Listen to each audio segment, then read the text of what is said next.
Good morning, church. So some of you will know that I have an older brother whose name is James. He's a great guy. I love him. We're actually pretty close. We're only about 15 months apart. So there's a picture of us as little boys in the Philippines, and then a picture of us just from a couple of years ago at my ordination. Now, one of the things that my brother James is really into is fitness.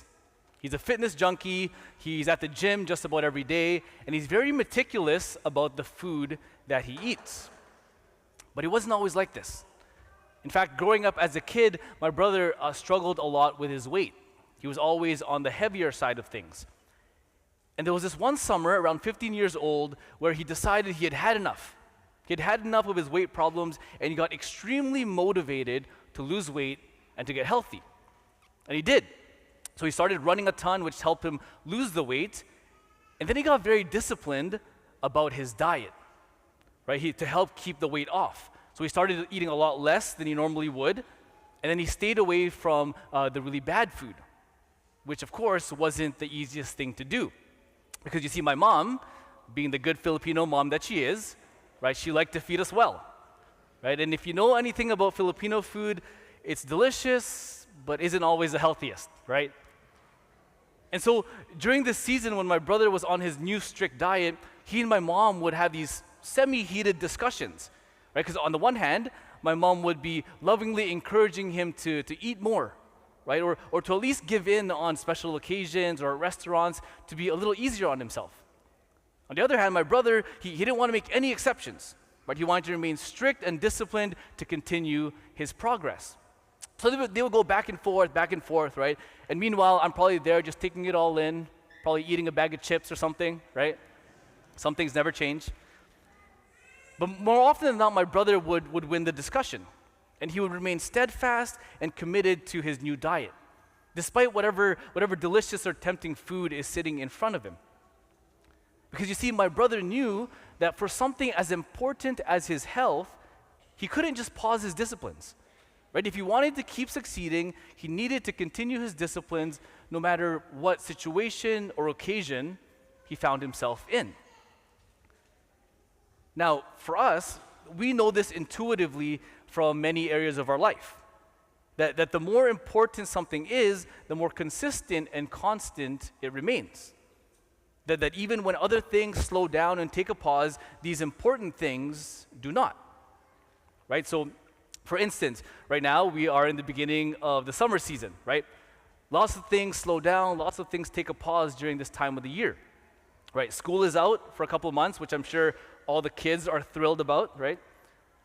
Some jobs slow down during this time of the year, especially in particular industries. And even here in our church, some of our ministries take a break for the summer before resuming again in the fall. But we know that not everything takes a break for the summer. Right? There's lots of things in our life that remain all year round. So, simple example, buying groceries for the family or paying your bills, right? As much as we'd like them to, these things don't slow down.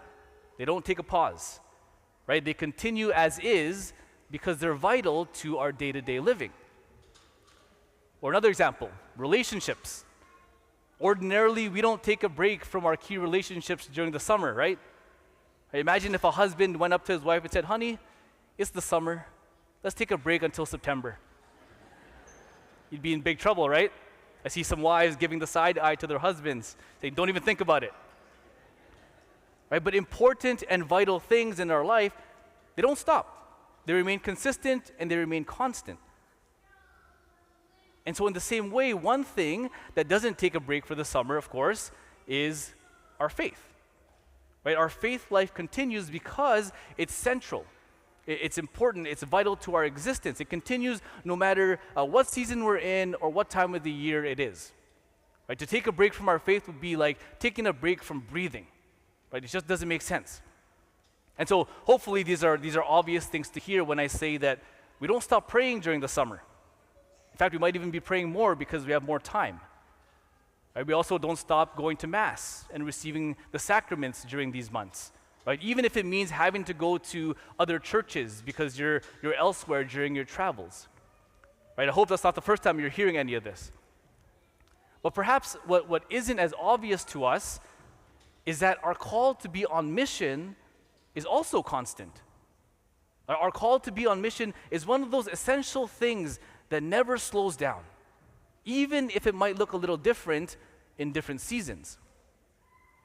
And so that's why for these next 2 weekends, we're preaching a series called Get Your Sandals On. Get Your Sandals On. It's a series on what it looks like to be on mission during this season that we're in.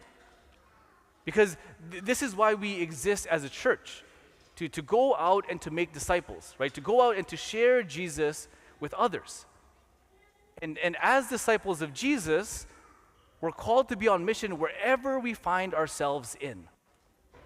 And this is precisely what Jesus demonstrates for us in the gospel today.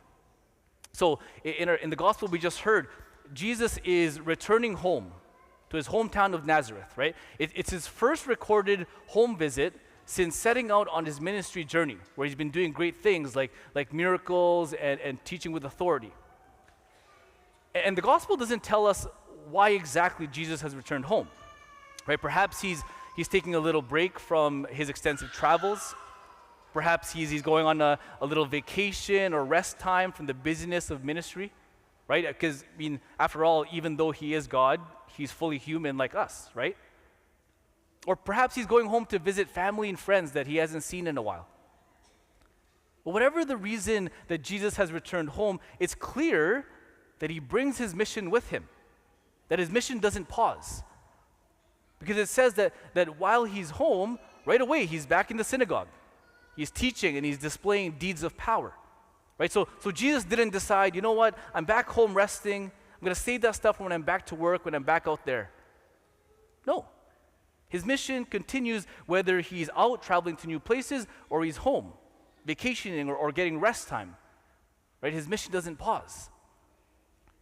And the gospel tells us that the people in his hometown who witnessed all that Jesus was doing were amazed, and they were astounded by what they see, right? Amazed by his wisdom and astounded by his deeds of power. And so by this description, it sounds like this is the first time they're witnessing any of this. And so had Jesus paused his mission when he went back home to Nazareth, maybe these people of Nazareth would have never witnessed any of this. Maybe they would have never seen and witnessed that all the rumors of the mighty deeds are true.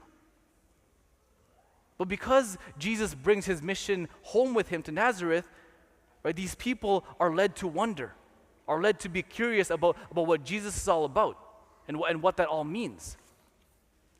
And the point is this, that the mission of Jesus doesn't pause.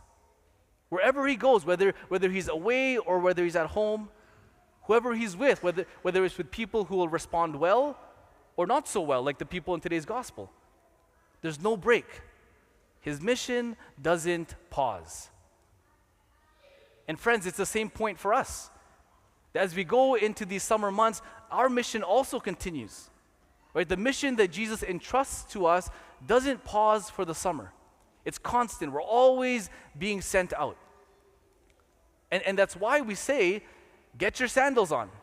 Right? Because on the one hand, it's summertime. It's time to relax, time to get out your summer gear. On the other hand, put on your sandals because Jesus is sending us out. He's sending us out on mission, right? In the time of Jesus, the sandals were like the work boots. Right? So we're being sent out, so it's time to gear up. And in these summer months, not only does our mission continue, but I'd say that our call to be on mission actually intensifies. It actually increases. Because the summer presents us with new opportunities that we don't normally have at other times of the year.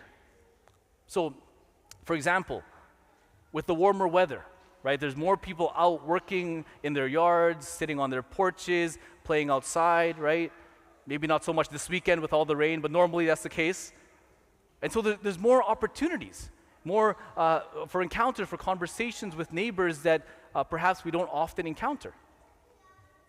Or if this is a time that you regularly go to your cottage, right? More opportunities to encounter your cottage neighbors that you only see this time of the year.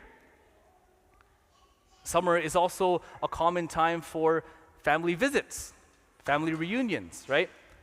So opportunities to spend time and catch up with extended family members that we don't regularly connect with.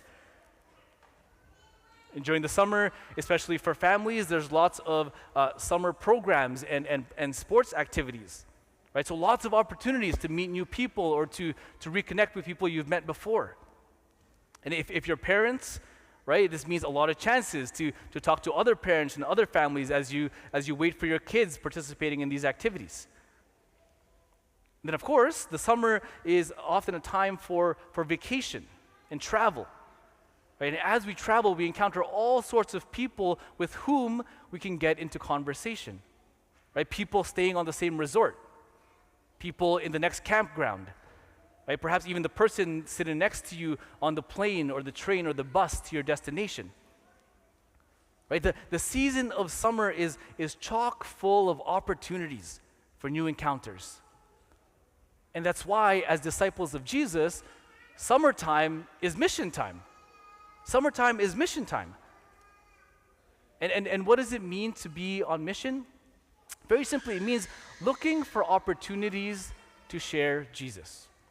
Looking for opportunities to share Jesus, right? So on the more shallow end, it means being open and intentional to having deeper conversations that go beyond the superficial, right? Trying to lead into faith conversations, into spiritual conversations. Especially true when it comes to family, right? Trying to bring the conversation to a spiritual level, perhaps asking questions about your family member's faith. And being on mission also means doing the more bold stuff, like sharing your own faith experience, talking about your relationship with Jesus, with people you know, and perhaps even with complete strangers. Means inviting family and friends to come to Mass with you, perhaps especially family and friends who have been away for a long time. And it means offering to pray with people, especially when they share with you a deep hardship or a deep struggle. Right? To be on mission means looking to share Jesus wherever it is that we go. And does that mean that every person will respond well to us? No, it doesn't. Right? In fact, we see today that even Jesus himself experienced rejection in his own hometown. But nevertheless, he's sending us out. Right? What if a conversation with you is the only spiritual encounter that this person will ever engage in? There could be a lot on the line, right? And so it's worth taking the chance to share Jesus. In fact, I'll share with you just a quick story. Just last week, I was on a plane traveling back home here to Halifax.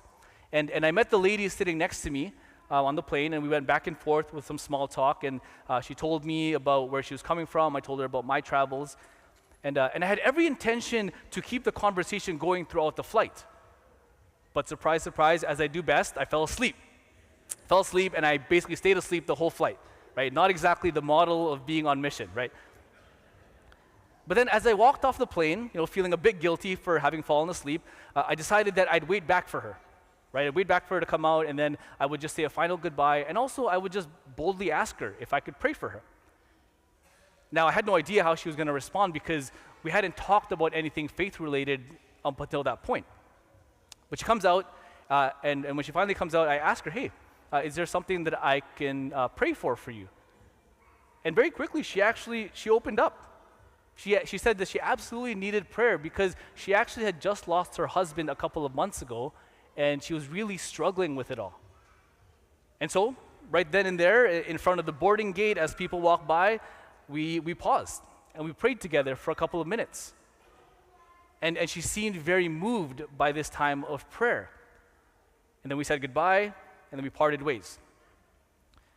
Now, I have no idea what profound effect that encounter had on her life.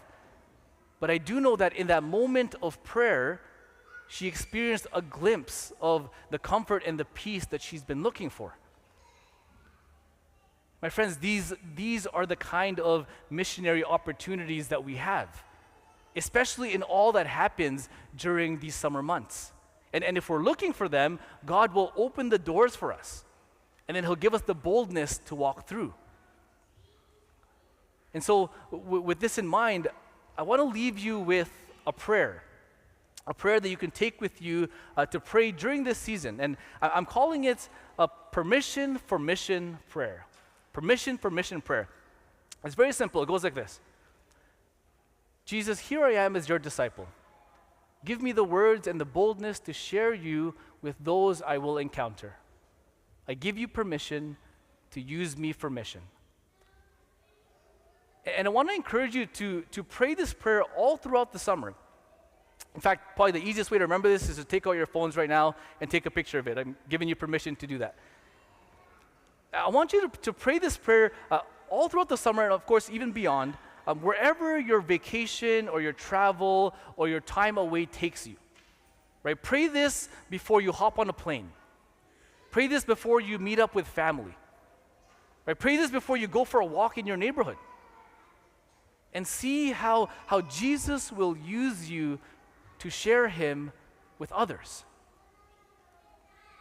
And so this morning, we're going to end very simply by praying this prayer together. By praying it together as one church, as our act of giving a renewed yes to Jesus, to be his disciple on mission. And so I invite you to pray with me together. Jesus, here I am as your disciple. Give me the words and the boldness to share you with those I will encounter. I give you permission to use me for mission.